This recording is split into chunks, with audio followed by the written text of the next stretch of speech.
This is Hidden Killers with Tony Bruschi. Here now, Tony Bruschi. There's one mystery in the Kohberger case that keeps gnawing at the edges of everything we know or think we know about those early morning hours in Moscow, Idaho. The K-bar knife, the weapon prosecutors say he used to slaughter 4 innocent college students. We've got the sheath, we've got the DNA, but the blade itself, well, that has vanished. Never recovered from his apartment, never found in his car, not lying at the bottom of a river, at least not any river anyone's been able to search with success. And if you've been following this case as long as we have, you know there's no shortage of armchair theories. Maybe he tossed it in the water on his way home. Maybe it's buried in a landfill. Maybe he ditched it in some dark corner of the world. But what if we've been looking in all the wrong places? What if we've been looking at it the wrong way?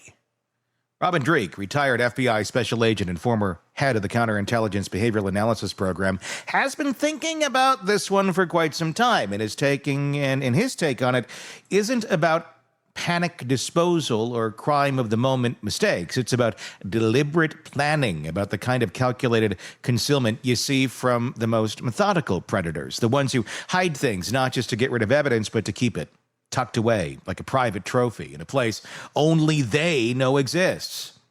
And here's where it gets really interesting.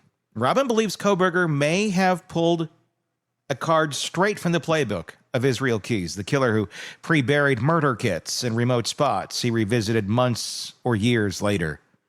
Add in the dash of BTK's long game trophy keeping in hidey holes, and suddenly these county parks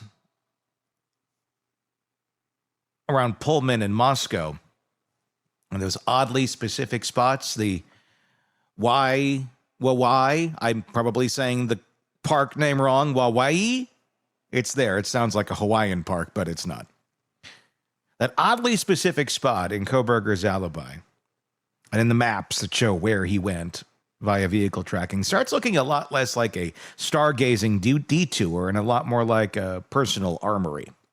Today, we're going to break this all down, how terrain, habit, and ego could intersect to create the perfect hiding spot, and why Kohberger's own movements might have been giving off leakage without him even realizing it, and why this knife, if it's out there, might not just be buried under dirt, but under layers of psychology and self-image. So let's dig into it with Robin Dreeke. Robin, what brought you to this theory? Why, in your view, is this missing K-bar less about where it isn't and more about where Kohberger might have wanted it to be all along? I got to ask you, how the hell do we say the name of this park? Waiawea? It sounds Hawaiian, even though it's not. Yeah, I don't know the name. Wawawai County Park. We're going to go with Wawawai County Park. I think that's how you'd say it if you were in Hawaii. I could be completely wrong. Right. Even though we're not talking about Hawaii. This is right there in the Moscow area. That's just the name of the park. Wawawai County Park isn't just a quiet riverside for stargazing. It could be pre-selected prepping spot for him before his excursions, and maybe more than just the one that night. Let's start by dissecting the tactical side here, the terrain, his patterns, and the criminal tradecraft that might point us towards where that knife currently is. What brought you into this line of thinking that maybe he's got a hidey hole, kind of BTK-ish or Israel Keyes-ish? Give me your thoughts. Yeah, Tony. So this came about just from all the data points and statements that everyone's been making along this entire road. And I remember just sitting with you and watching live the victim statements during the sentencing, and it kind of hit me. It hit us already on this one, but kind of hit me even harder. I think that, wow, this guy has not done an original thing during this entire process. He is the epitome of a copycat, being Kohberger. He emulated so many people like these. There's 4 main people, because what I did was, so with that kind of mindset, I'll back up, with that kind of mindset of he did nothing original, and I'll actually go through there's only 3 things that were original in what he did. Mm-hmm. It wasn't by choice. It was by accident, right? Yeah. So everything else he's done came about, it appears, because of his study under Professor Ramsland. Yep. And then when we put that together with Howard Bloom's great book, When Night Comes Falling, and also his statements where he kind of theorized and had some conjecture that he was doing certain things to impress her, and then kind of superimposing it with our thoughts of maybe not try to impress her, but maybe be a study for her, because, you know, let's go looking at him. If we want to take that leap, because without a diagnosis of what we've done, but take that leap of he has a high level of psychopathy, because he definitely looks like he's got a high level of psychopathy with his totally known emotional effect, being able to do what he does.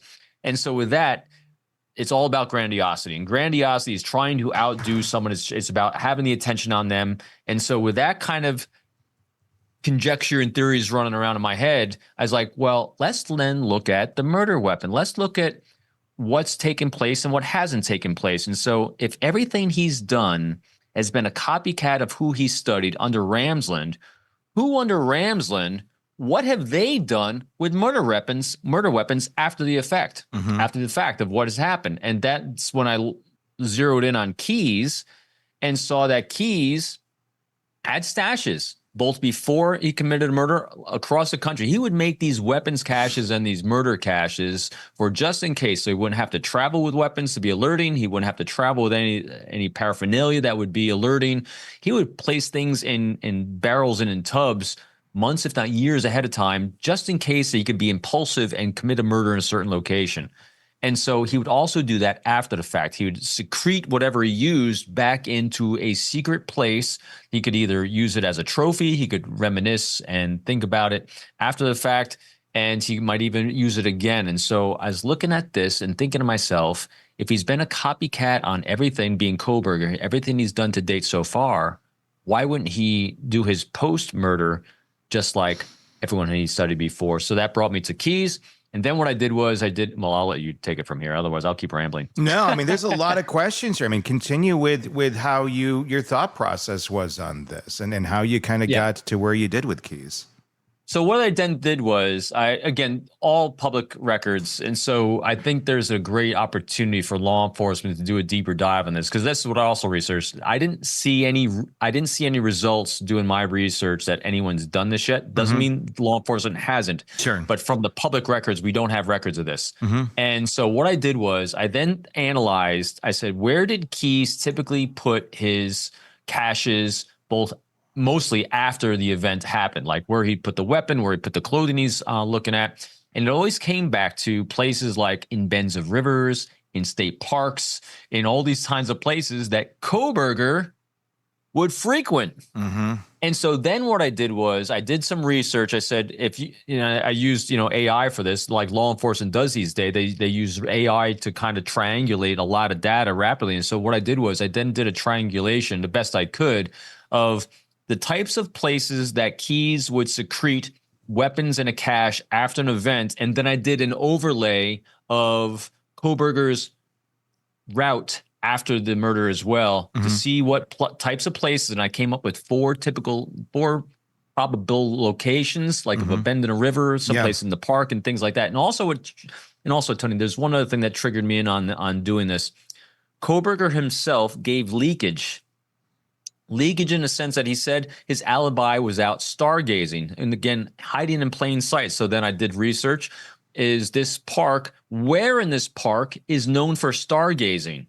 Because if you look at where in the park is known for stargazing, since he gave it as leakage, this might be a place he's more comfortable with, he can frequent without actually not arising suspicion. And there's one more thing in here that they haven't done yet, that they haven't disclosed in the records.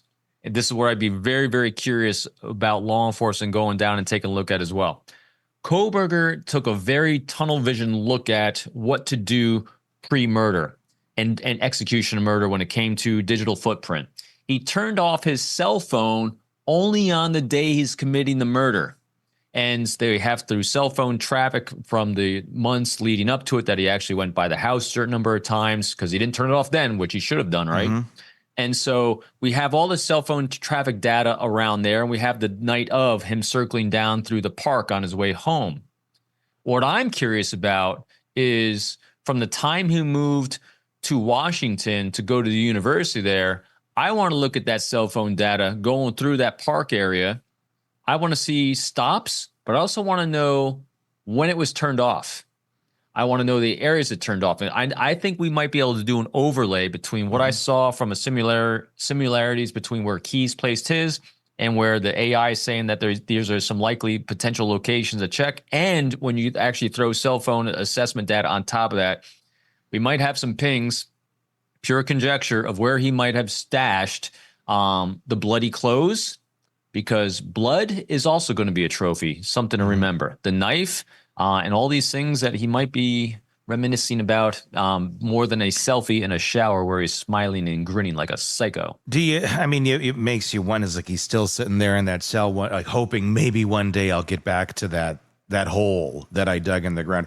And the thing is, if he did in fact hide these items somewhere in a park, in a hole, is there any incentive for him to admit this out loud and to say this, or is it better that it's sitting there and safe there for him should he ever want to return? Obviously, I don't think he planned on getting caught. He planned on having this kind of as a place to return to, not just to get his stuff, but also to revisit and to commiserate, to view his trophies and fantasize. Yes, that's the word I'm looking for. So we just simply look at, when we have these types of questions, I think the best place to go for the answers is the place that he went for his inspiration for everything. He's got 4 main people that he was emulating the entire time. And we look at what they did. And in this case, definitely BTK. He kept stuff, he's in jail for the rest of his life, in prison. And so he didn't reveal everything right away. He leaks it out to keep the attention on himself.